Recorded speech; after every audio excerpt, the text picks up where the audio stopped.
Yes, good morning all. Before getting into today's topic, I would like to brief the concepts which we have done till now under pre-fertilization. So we have seen that there was an anther attached to the filament by a process called microsporogenesis. That is, the pollen mother cell, or you call it as a microspore mother cell, formed microspore, or you call it as pollen grain. The pollen mother cell through meiotic division formed the microspore. You called it as microsporogenesis, and this happened within the microsporangium, which is located at the corners of the lobe. The pollens which are now inside this microsporangium on maturation of anther are released outside. Once the anther get matured, the anther will rupture and the pollen grains present in the microsporangium are released outside. Clear? So this is called microsporogenesis. On the other hand, we had seen there was a stigma, its style, and the ovary. Inside the ovary, it is the placenta from where the ovules arises. There is the ovule integuments. Inside the ovule, we have found the embryo sac. Inside the embryo sac, we have seen antipodal cell, nuclear cell, synergid, and the egg. And here it is called megasporogenesis. Here the megaspore mother cell through meiosis produced megaspore tetrads. Out of 4 megaspore tetrads, 3 got degenerated. One was the functional megaspores, which underwent a series of karyokinesis only, resulting in the embryo sac. And inside this embryo sac, we found the egg. And inside this pollen grain, we found the male gamete. Inside the pollen grain, we found male gamete. Inside the embryo sac, we found the female gamete. Here, male gamete are called as male gametophyte. Pollen grains are called as male gametophyte. And here, embryo sac is the female gametophyte. And this we referred as the first event of pre-fertilization, that is the gametogenesis. Formation of male gamete and a female gamete, we called it as gametogenesis. In the next event, we have seen that the pollen grains which are released got transferred onto the stigma. The pollen grain here got transferred onto the stigma, and this process we called it as pollination. And this will happen by the help of the pollinators. But whatever the transfer of pollen grain onto the stigma, we have studied under the second event called gamete transfer. Right. And according to the sexual events, the next event should be the fertilization. That is the fusion of the male and the female gamete. But before this fertilization, there is a small gap here. So if you see the pollen grain here, and here is our male gamete present, because we have told pollen grains, inside pollen grain we have the male gamete. So this is our male gamete, and here is our egg. Then how is this male gamete present inside the pollen grain reach to the egg? Only then fertilization can happen. Once they come close to each other, fertilization can happen.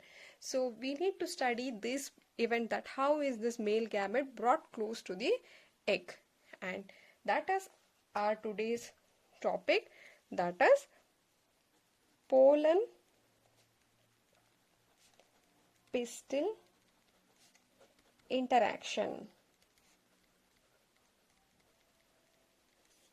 This is the post-pollination event, means which happens after the pollination.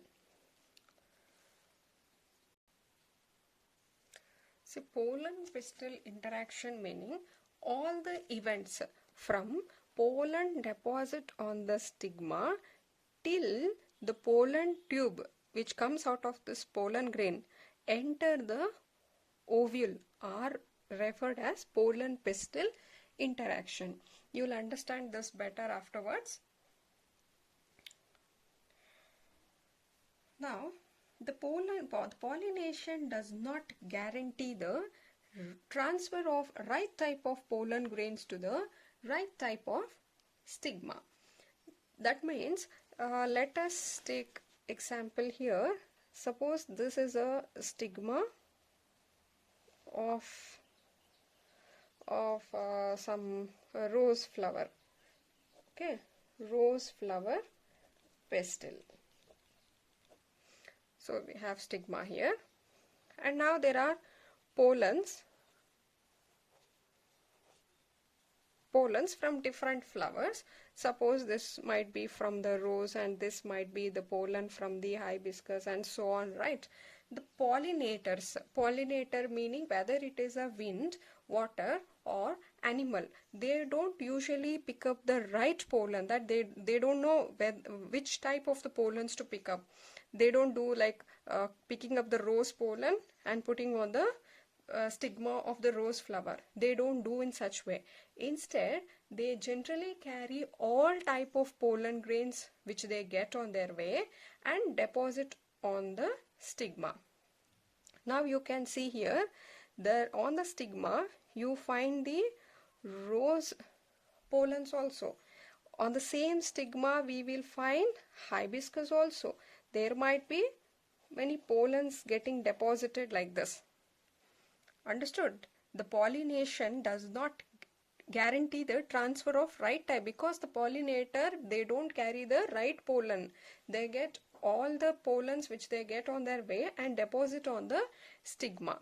But in reality, you cannot see the hibiscus pollen getting into the stigma of the rose flower, right? Because they are incompatible. Here only the rose pollen can germinate. Have you ever seen a rose plant leaving hibiscus flower? Even though the hibiscus pollens are sitting on the stigma here, only the rose pollens will germinate and other pollens will not germinate. How is this happening? So here the pistil has the ability to recognize the right pollen, whether it is compatible or incompatible. That is identified by the pistil. If it is a right type, the stigma allow the pollen to germinate. Here the stigma will allow the right type to germinate. If it is a wrong one, the stigma will reject such pollens, preventing the germination. And the ability of the pistil, how does this pistil do? That is not a clear concept. The concept we have not understood it clearly. It is still being under research, but they say that the ability of pistil to recognize the pollen is by continuous dialogue mediated by chemicals. That they say that here, if this is a pistil, they secrete some type of chemical here that should match with the chemical of the pollen grains. So this has been matched by only the same type, if it is of same type. So the pollen belongs to same species as that of the stigma, only then it is allowed to germinate. So chemicals like boron, sucrose level, all those are chemical mediated. So following, if it is the right pollen, then it will allow to germination. Let us understand how they get germinated. Clear with this? Pollination does not guarantee the transfer of right type of pollen. The pollinator, whatever might be, whether it is a wind, water or animal, they generally carry all type of pollens, whatever they get, and they all come and sit on the stigma. But it is the pistil which will identify the right pollen and the wrong pollen. Only if it is right, it will allow to germinate. If it is wrong, it will reject. How will it identify whether it is right or wrong? It is said that it is through the mediated by chemicals. It is mediated by chemical like boron, sucrose level, and also the inositol. So these are some chemicals they say, but till now the concept is not clear to all. So let's see how they get germinated. Yeah, this is pollen germination. So following the compatible pollination, once they get the right pollen, the stigma will accept that right pollen, and now the pollen grains are allowed to germinate on the stigma. So this is a diagram, you all know this. There's a stigma, style, ovary, and inside the ovary we have the ovule, and these are the placenta. This is an integument. Inside this you have the female gametophyte. So inside female gametophyte we find all this antipodal, polar, egg, synergid, everything, and the ovule has two end, micropyle end and the chalazal end. See, now we also know the pollen grain, how it looks. This is a pollen grain which is having two layers, and this is a continuous intine layer with a discontinuous exine layer, right? So now these are all what? Exine is surrounded by a chemical called sporopollenin, and these are the region where the sporopollenin is absent, and you call these regions as the germ pore. Remember, inside this we had the vegetative and the generative cells. Clear? One such pollen grain sit on the stigma, the inner continuous, that's the intine, will produce the pollen tube, and this pollen tube will be produced through the germ pore. Only where there are germ pores, the pollen tube can be produced only at the region where the sporopollenin is absent. But the pollen tubes are coming from this inner lining. Intine will produce the pollen tube. It will start to germinate. Now, this one you call it as the pollen tube. And these tube, see, you can see here, they initially start producing tube like this, and slowly the tube will grow. It grows like this,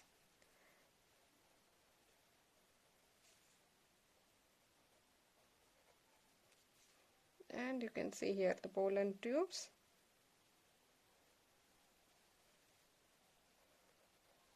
And it reach to the ovule, and this you call it as pollen tube. Clear? On compatible pollen the pollen grains will start producing the pollen tube through one of the germ pore. Now, the content of the pollen grain, what we had, the pollen grain had mainly the vegetative and generative cell, and also they had the cytoplasm. The content of the pollen grain will move into the pollen tube now. All the three, that is vegetative, generative along with the cytoplasm, it will start moving into the pollen tube, and now the pollen tube grows through the tissues of the stigma style, and then finally they reach to the ovary. And here, if the pollen grain, if you remember, I told you the pollen grain can exist in two stage. One, it is two cell staged, where you find only the generative, this is the generative, and it had the vegetative cells, and this you call it as, only if it is fine, you have two cell, you call it as two cell stage. See, if suppose such pollen grains sit here, the gametes, the two gametes which are supposed to be formed from the generative cells will be formed inside the pollen tube. Clear? So if this is a two-celled pollen, so is a pollen tube. Now I told you, once the tubes are formed, the generative, vegetative along with the cytoplasm, the content of the pollen grain start moving in this pollen tube, and inside this tube only the generative cells which are here, they will divide and they form two male gamete. Two male gamete. If this is one case, if the pollen grain is already a three-cell stage, that is, already it is having the vegetative and generative has produced two male gamete. In such type, the male gametes are carried from the beginning only. The pollen tube carry male gametes from the beginning. Only in this case, the male gametes are formed inside the tube. Now the pollen tube enter into the ovule through the micropyle end. See, it can enter in three ways. One, through the micropylar end. Hope you remember what is micropylar end. When integuments are absent, that end of the ovule you call it as micropylar end. It can enter through the micropylar end. You call it as, this is an additional information, progamy. Clear? And if the pollen tube can enter through the chaliceal end, directly like this, they can enter through the chaliceal end. That time you call it as chalizogamy. And the third type is the pollen tube can enter through the integuments, and that is the third type called mesogamy. But usually the angiosperm exhibit progamy, that is, it will enter through the micropylar end, and then finally they reach to the embryo sac through the synergid. See, this synergid, the role of synergid is to guide the growth of the pollen tube, and synergid will also be surrounded by the filiform apparatus. You call it as filiform apparatus. The main role of this is again to attract the pollen tube and guide towards the synergid. See, the pollen tube first are attracted by the filiform apparatus, and they will guide towards the synergid, and then the synergid cell will guide the pollen tube inside the embryo sac such that they can reach the egg. Now the male gamete which are coming from this pollen tube will reach this egg. So this is the pollen pistil interaction. See here, that's what we have discussed previously. All the events from the pollen deposition, that is what all happens after pollen get deposited till the pollen tube enter into the ovule, are referred as pollen pistil interaction, the interaction between the pollen and the pistil. You call it as pollen pistil interaction. Just go through this. Here the role of pistil is very important because it is the pistil which has the ability to recognize the right pollen. See, if it is right pollen, otherwise you can call it as a compatible pollen. Right pollen or compatible pollen. They will allow to germinate. If it is a wrong or incompatible pollen, they don't allow to germinate. Clear? And this ability is mediated by chemical interaction. Clear? Once it is identified as right, it will allow to germinate.